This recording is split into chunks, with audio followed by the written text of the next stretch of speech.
Hey everybody, this is Mike from the One Stop Co-op Shop, and today I'm playing The Lucky 7 and also doing a mini review at the end.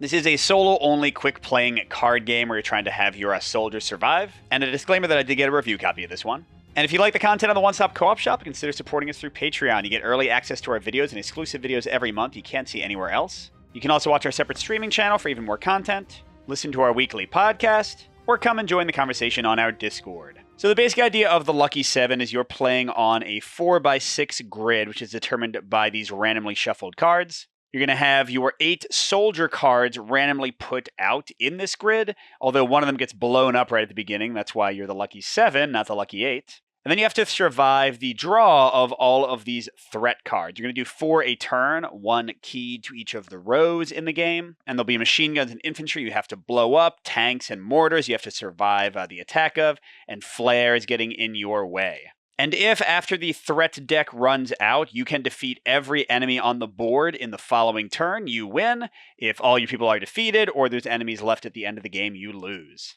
And the rest of the rules we'll get into as we play. It's a pretty straightforward game, so let's set up. So you shuffle your characters, and then you put them out in the order they're in your deck. You're going to start out with the intersection of the 1s. So a 1 for the row here and a 1 for the column there. Means the anvil is over there. You do it again for the 2s, so a 2 here. Oh, and the pacifist is next to the anvil. And then 3, the hammer is... Where's 3? There we go. Until you have all of them out. And my last one in this case was the Joker. So he steps on a landmine. He's blown up. And all of the cards orthogonally adjacent to him are downed, which means they're basically like injured or covering their heads. They're going to be a little bit harder to do stuff with. And that's it for setup. So you do have a random person out of your 8 out of the game each time. Then at the start of each round, you do what's called the encounter phase, and you're going to deal out again 1 threat card to each of the rows. So first we get a tank. Tanks just go on the leftmost card itself, so they're not actually like in an area. And at the end of the round during the counterattack phase, anybody who is up in the tank's row, that means not down like this guy, not covering their heads, but like up and standing up, gets killed. So we need to get the anvil and the pacifist out of there if we can. For the second row, we draw some infantry. They've got a 1 strength, which is going to indicate how much power we need to bear against them with our units. And they'll have a little spot. This is for all the ones that actually go in the area. This is where they are placed in that row. So here the infantry is right next to our leader and athlete who got downed by the initial attack. And they attack at the end of the round also during the counterattack phase. And if they haven't been defeated, everyone who is orthogonally adjacent to them, whether they're down or not, is discarded, is killed. So unlike the tank, you can't kind of hide your head. They will hunt you out. Okay, row 3 is a machine gun. They work exactly like the infantry, except their attack strength is much higher, and they won't kill you if you're down. So you can hide from them to not get shot. They're right there next to the mouse. And last, we have another infantry all the way in the corner. I don't think we'll be doing anything with them for a while. And there are 2 types of cards we haven't seen yet, flares and mortars. We'll cover them when they come out. But now we go to the maneuver phase of the turn, which means that each character on the board can basically take 1 action. The first and most common being to move. They can move orthogonally or diagonally, although you can't move diagonally through 2 enemies, so I couldn't like bypass a machine gun and infantry right there. Where was he here? They can also, if they're about to be shot by a tank or something like that, choose to flip down. But once you're flipped down, you can't move, you can't attack, so like right now the athlete and the leader aren't really helping us very much. And then the final maneuver action you can take is to flip up, like the athlete and the leader, so you can flip up to become active again. But you can only do that if you have the support of one of your other up characters adjacent to you. So like the hammer could encourage the athlete to stop hiding his head from the explosion. But right now the leader is out of luck unless I like moved the hammer or the natural, and then they could flip up. And as you do maneuvers with each character, you just rotate them in the same space. That shows they've taken their maneuver for the turn, and then at the end of the maneuver phase, you're going to rotate them all back right side up. And after this, I'm going to be able to attack with each character 1 adjacent threat, and I need to get my strength value, like the mouse has 1 against the machine gun right now, to equal or exceed their strength value. So I have a way, I think, to kill everybody and protect myself from the tank, but let me kind of walk you through to show how it all works. So first of all, each of the characters has their own unique abilities. So the natural has a 1 strength, but he can attack diagonally, which is why I'm going to move him here to exert 1 attack against the machine gun in a second out of the 3 it needs. And the machine gun kills everybody adjacent who is not down at the end of the round, but clearly the natural is diagonal, so that wouldn't hurt him. Then I want to get this infantry defeated, and either the athlete or the leader could do that once they flip back up. But they need some help, so the hammer is going to move here, letting the athlete stand up and the leader stand up. The athlete, by the way, can move twice in a round. Very useful. The leader can inspire squad members to get up who are diagonal instead of just orthogonally adjacent. So like the hammer needed to be here to help the leader, but the leader could be here to help the hammer stand up if he was down. The hammer and the anvil have the same ability in that they have 1 strength, but it rises to 2 if the pacifist is adjacent and standing up, which is exactly what I'm going to use over here. The mouse will move to there to shoot that infantry. The anvil will move down here to attack the machine gun, and the pacifist will move next to the anvil. Because the pacifist has 0 strength by himself, can't attack, but he turns the anvil into a 2 strength person since he is up, not down, and orthogonally adjacent. So we finished maneuvering. I wouldn't have had to move all my characters, but here I chose to. And then we rotate everyone back, right side up again. And next we go into the attack phase of the round. So each character can apply their strength to 1 adjacent enemy. So like even though the mouse is next to the machine gun and the infantry, he couldn't attack both of them. So here it's pretty simple. The leader's doing 1 damage to the infantry. The athlete could have killed him also, so he's gone. He won't attack us. The anvil is doing 2 thanks to the pacifist, and the natural, with his ability to attack diagonally, is doing the final 3, or the final point to get to 3 to kill the machine gun. And then the mouse, who wasn't needed for the machine gun, defeats the infantry. And then we end with the counterattack phase. The tank checks if anybody is standing up in their row. They're not, so they don't kill anybody. And if there were infantry or machine gun people out on the board, they would try to kill us. But that was 1 round. We got everybody standing back up. We defeated all the threats. So that actually went great. Here we go, round 2. Okay, infantry over there. A mortar. We'll hear how that works in a second. Right there. A flare, our other card type we haven't seen yet, right there. And another mortar over here. So mortars are the most random element in the game, and they get resolved immediately. If they had landed on a person, because like infantry can't go on a person, machine guns can't go on a person, they'll go to the nearest available spot, but mortars and flares can. If they land right on a person like the leader, the person gets downed and rotated, so it's kind of like they miss their entire turn as they get shelled almost to death. But then they also affect everybody they landed adjacent to, so in this case, the leader. Those people get down, but they don't lose their action, so they could stand up the same turn. Same thing happens to the mouse. Those were pretty non-bad mortar falls right there, because both people are right next to somebody that can have them stand up immediately, so it's not going to hurt us too much. And the flares, the last type of one, they can also land on somebody. If they land on a squad member, they can't move away, so they can still flip up or down for their maneuver, but they can't do anything else. But then it goes away, and they can still attack normally. But besides that, it also blocks all movement for a given space. So like the natural now could not move in here this round, but then it goes away. And yeah, the infantry, yeah, I mean, it's going to be a pretty easy round, I think. Usually I don't want to leave too many people in the same row and column, just for like when tanks come and stuff. So let's have the mouse stand up with the pacifist help. Let's have the anvil doing 2 damage, move over here, and pacifist will continue to make sure he's getting that 2 damage. Natural's in a fine spot. Let's move the hammer over here to be nearer to the pacifist. Maybe get the athlete into a different row. Oh, whoops, hold on. Before I move the hammer, let's flip the leader up, because you can do it in whatever order you want. And yeah, the athlete could move twice, but we'll just move him once. Trying to spread out a little bit, although I guess if I got a mortar here, that wouldn't be great. And the flare goes after you've done all your maneuvering. And then with the pacifist's help, again, the anvil has 2 strength, enough to defeat the infantry all by themselves, which means we have no counterattack. We came out of that round clean again. And, I just realized I don't need to show like the top cards because they aren't really relevant except for where threats go at this point. In fact, the rules say to turn all the cards over so you get kind of a more attractive terrain finish. But I like to play the game 2 or 3 times in a row, so I think it makes more sense to leave the numbers down. All right, we got infantry in the corner. We got infantry on the exact opposite side. Oh, and he's got a lot of friends to say hello to him. We got infantry. Okay, so if infantry and machine gun would be put on a spot with another person, I said they go to the nearest open spot. When they're equidistant, they prefer the one closer to the center. So in this case here. And to finish, we got a flare right on the athlete, so he cannot move to help out this round. But honestly, yeah, we don't really need very much help.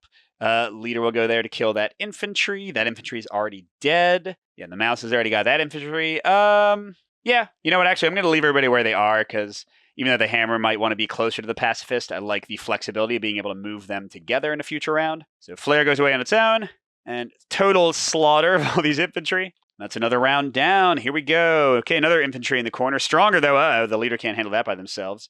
A mortar. Oh, right on the pacifist. Oh, no. And going to turn the anvil down, too.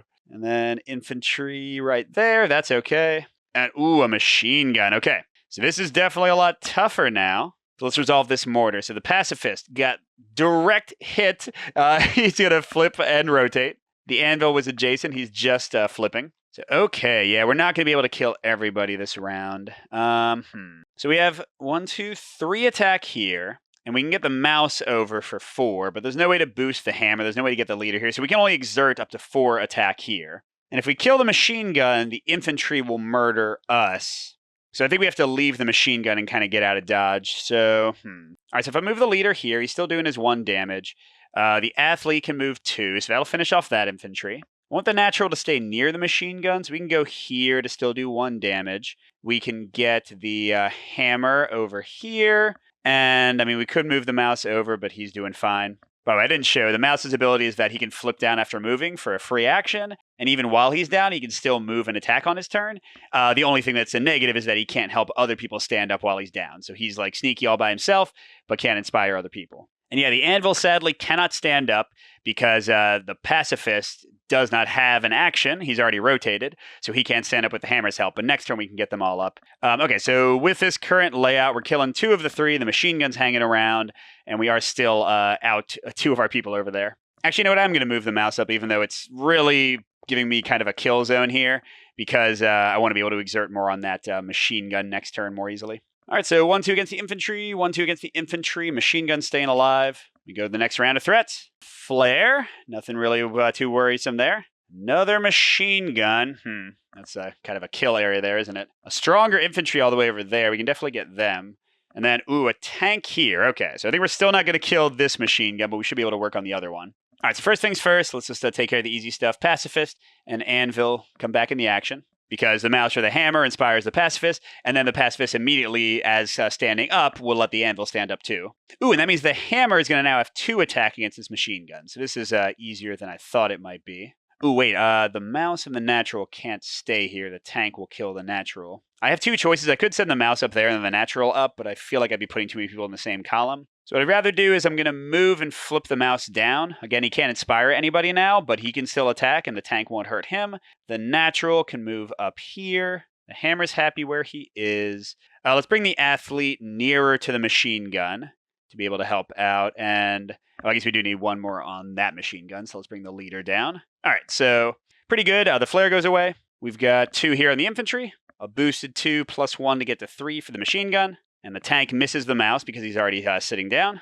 Okay, we got to survive 2 more rounds. Then you get a final round at the end of the game, and you have to kill every enemy on the board. Okay, so here we got an infantry coming to the slaughter. Oh, crud, another mortar. Gosh, at least they have more help near them, but that was a tough draw too. Oh my gosh, and then there's an infantry right there. Okay. And okay, this is very lucky. A mortar that does nothing. So that hits nobody. This one flips and rotates the hammer and flips a pacifist. Sorry, you just can't catch a break, can you, buddy? Okay, and that's that. So we easily have the infantry killed. Can I get this machine gun? Well, let's see. The anvil lets the pacifist stand up. The hammer can't yet. And the anvil will stay there to kill that infantry. The mouse can't get close enough to actually help to fight any of these people. Which means we're in the same kind of situation where if we try to kill the machine gun, like 1, 2, 3, the infantry would kill all of us. Oh, crud. He's going to kill the hammer no matter what. Okay, so yeah, not if I kill the infantry. The machine gun will just leave alone for 1 more turn. So let's bring the mouse closer. The natural's already got him. Leader and athlete are okay where they are, I think. And he almost had a kill there. So anvil kills the infantry. Natural kills this infantry. We're still not hurting that machine gun. And now we go to the final round of drawing, and then 1 round after that to finish people off. Okay, easy infantry there. Machine gun. Oh my gosh. A flare. Oh, locking down the natural. That's very annoying when he needs to come and help fight. And then a mortar here to flip the athlete. All right. Not my favorite final turn, but also not the worst. Okay, let's see. If I flip the hammer and leave the pacifist, he will be a 2 immediately, which means the leader and he together could kill the guy, but what about the infantry? The athlete can't help out with that. Oh, if the natural comes over to do... Yeah, okay, so let's do this. So natural comes over, he's going to do 1 diagonally. Pacifist helps the hammer flip up. So that's already enough to kill the machine gun. So the leader's in position to kill the infantry. Athlete will flip. Anvil seems like he's going to be a bit of a lame duck, but he could just come over to say hi. Mouse doesn't want to come over. Oh, wait, should he still? Yeah, he should still be down. Mouse doesn't want to come over to the machine gun. Well, I guess it doesn't matter, right? The machine gun can't hurt him when he's down. And Pacifist will stay where he is. So leader does 1 to the infantry. Hammer with the pacifist is 2, 3 from the athlete. There we go. Oh, no, sorry, not from the athlete, from the leader. 1, 2, 3, athlete can't attack diagonally. And yeah, no trouble for everybody else. I mean, gosh, how much can we get here? So 1. The natural is already able to attack diagonally. Sure, there we go. That's 1, 2, 3, 4 if we needed it. More than enough. Machine gun is dead. And our helicopter picks us up, whoever's left alive, which in this case is all 7. So that was a pretty solid play there. Got some lucky mortars, got some unlucky mortars, but nothing like horrific came as a 1, 2, 3 combo to kill me. So with that play out of the way, a crushing success. Let's discuss my thoughts on the game so far. So first of all, I love the minimalistic kind of like black and white silhouette look of the art. I think it's really evocative, just like beautiful. And the production is fine for the game. Like the cards seem good quality. It's just a deck of cards. That's all you get with the little tiny box.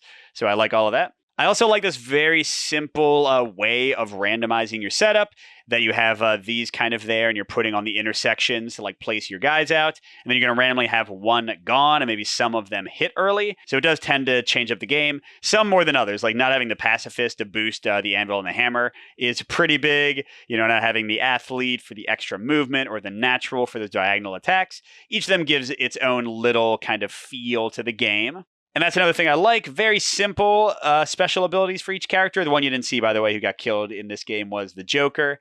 He does a -1 modifier to every enemy next to him, but can't attack on his own. He's probably the hardest one to use. This might have been an easier game because he wasn't in it.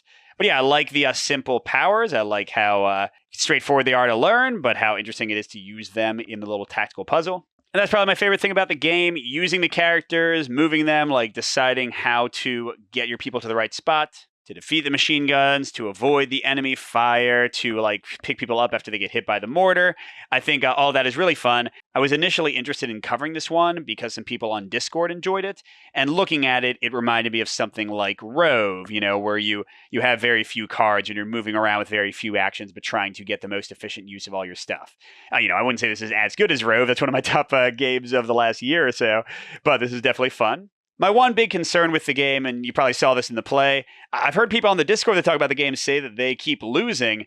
I have never not won. I've never lost a single guy. So by the way, if I'm like playing the game completely wrong, I've read through the rulebook a bunch of times. I don't think I am, but if any of y'all saw me like completely misplace some rules, let me know. But yeah, the game is consistently fun, don't get me wrong, and there's always tense moments, but it is very swingy. Like if I got a mortar right here, and all these guys flip down and nobody's around to like help flip them back up immediately. And if I already had like maybe a few more machine guns and infantry laid out, if you lose a few people, then it's going to snowball, right? And you're going to have fewer people left to actually attack. You're going to have less coverage of stuff. It's going to be more dangerous for all those people. So it seems like the kind of game where sometimes it's going to go really badly and it might be impossible to win. And often it's not going to go that badly and you'll have a fun little puzzle, but it won't be that tough of a challenge to make it through. What I'm very curious about, I haven't tried it yet, but I was thinking like maybe, because I don't see an official hard variant in the rulebook, but I thought it could be simple enough to like kill your last 2 guys placed or your first guy placed and your last guy placed. Make it the lucky 6 instead of the lucky 7. It doesn't quite sound as good, but I imagine that would drastically increase the difficulty. Maybe too much. I haven't tried it yet, but that is the next thing I'm kind of interested in looking at. So yeah, I think the game is fun. Maybe unless I'm misplaying something, it might be a little too easy, but there's probably a way to house rule it to improve that. But if you like quick little solo games, if you're a fan of Button Shy, if you like something like Rove, I think you can't go wrong here. It's inexpensive. It's just a card box with some cards in it. It's very portable. It's the kind of thing you can play 3 or 4 or 5 times in a row and have a lot of fun with. Like it is a perfect, quick, solitaire tactics game. And yeah, that's the Lucky 7. Definitely a recommend, except for maybe those difficulty warnings for me. Thanks for watching, everybody. Good gaming, and I'll see you at the next stop.